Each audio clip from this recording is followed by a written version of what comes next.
আইন শৃঙ্খলা পরিস্থিতি স্বাভাবিক রাখা এবং মানুষ যাতে নিশ্চিন্তে নির্বিঘ্নে তারা শান্তিতে বসবাস করতে পারে সেই জন্য আমাদের কাজ করা। সেই দৃষ্টিকোণ থেকে আমরা কাজ করে যাচ্ছি এবং রাউজানে আমাদের স্পেশাল আমরা গুরুত্ব দিচ্ছি এই কারণ সেখানে আপনারা জানেন গত কিছুদিন যাবৎ বা গত কয়েক মাস কয়েকটি ঘটনা ঘটেছে এবং সেই হত্যাকাণ্ডের আমরা রহস্য উদ্ঘাটন করেছি এবং এই অস্ত্র উদ্ধার কিন্তু মূলত রাউজানকে একটি নিরাপদ জনপদ হিসেবে গড়ে তোলার জন্য কিন্তু আমাদের মূল প্রয়াস। সেই জন্য আমরা পুলিশ সুপার মহোদয়ের নির্দেশক্রমে কাজ করে যাচ্ছি।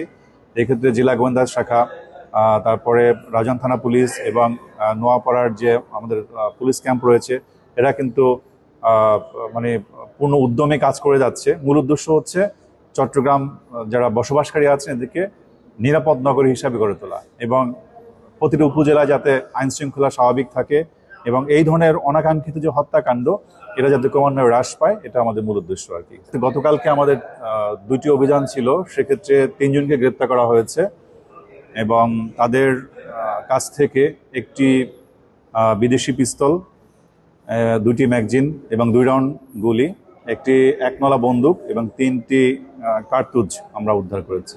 আমরা প্রতিটা থানাকেই সমান গুরুত্ব দিচ্ছি, যেহেতু এই রাউজান থানা এলাকায় কয়েকটি ঘটনা ঘটেছে সেখানে বেশি গুরুত্ব দেওয়া হচ্ছে। বিষয়টা এমন আর কি, প্রতিটা থানা আমাদের কাছে সমান গুরুত্বপূর্ণ, সব জায়গায় আমরা সমানভাবে কাজ করে যাচ্ছি।